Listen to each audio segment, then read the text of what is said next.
বাংলাদেশের হকপন্থী কিছু আলেমরা হাসিনাকে ফিরাউন ও নমরুদের সঙ্গে তুলনা করছে, এই বিষয়ে আপনি কিছু বলুন। দেখুন, একটা কথা বলি যে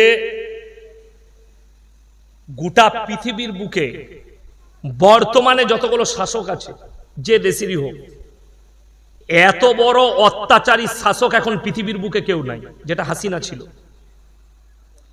আয়না ঘরের ভেতরে কত আলেমকে যে মৃত্যুর ঘাট উতারে দিয়েছে আপনি ভাবতে পাবেন। একজন মুফতি সাহেব বেরিয়ে এসে বলছে, আমি যখন দেখলাম পচা খাবারগুলো, সংসদের পচা খাবারগুলো আমাদেরকে দেওয়া হয়, খেতে পাচ্ছি না, নিয়ত করলাম আমি রোজা রাখবো। রোজা রাখতে লাগলাম, বলছে সেহরিতে যে খাবারটা দিত সেটাও পচা খাবার। ভাতগুলোকে দুবার তিনবার ধুয়ে ধুয়ে নুন দিয়ে খেয়ে রোজা রাখতাম। নামাজ পড়লে আমাদেরকে লাথি মারা হতো, গালি দিত। যে জায়গায় থাকতাম সেইখানেই পিসাব পায়খানা, শোবারও জায়গা ছিল না। কত মানুষ মারা গেছে, যাদের এখন হাহাকার লেগেছে, আত্মীয় স্বজন খুঁজে বেড়াচ্ছে, আমার আত্মীয় কোথায়, ও বলছে আমার আত্মীয় কোথায়, সব খুঁজে বেড়াচ্ছে। বহু মানুষ নিখোঁজ, সব আয়না ঘরে মারা গেছে, তাদের হাড় গোড় পড়ে আছে।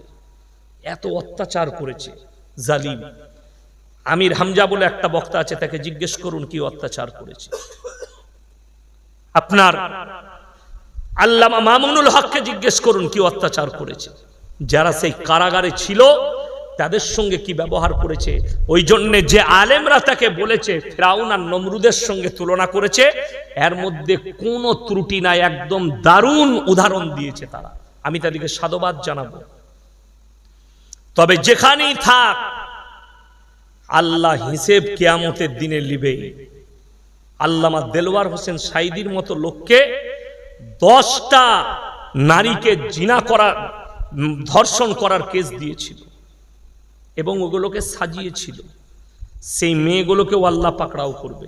আপনারা কি মনে করছেন আরজি করে যে মেয়েটা ধর্ষিতা হয়ে মারা গেছে, এর বিচার যদি কোর্ট করুক আর না করুক, আল্লাহর কসম আল্লাহর ঘরে বিচার হবেই। আল্লাহর ঘরে বিচার হবে, রেহাই নাই। আসিফা বলে একটা মেয়েকে মন্দিরের ভেতরে ধর্ষণ করা হয়েছিল কয়েক বছর আগে, বাচ্চা ছেলে। 10 দিন তাকে রেপ করা হয়েছে, মারা গেছে, মার্ডার করে দেওয়া হয়েছে। এর বিচার কোর্ট করতে পারুক আর না পারুক, এতে কোনো যায় আসে না। আল্লাহর কসম আমার আল্লাহ বিচার করবেন, আর আল্লাহর বিচার কঠিন বিচার হবে, সহজ নয়। আর হাসিনারও বিচার আল্লাহ করবে। এত বড় জালিম ছিল। আমি তাকে মুসলমানই ভাবি না, কেউ যদি মুসলমান ভাবেন তার ক্ষতি হবে।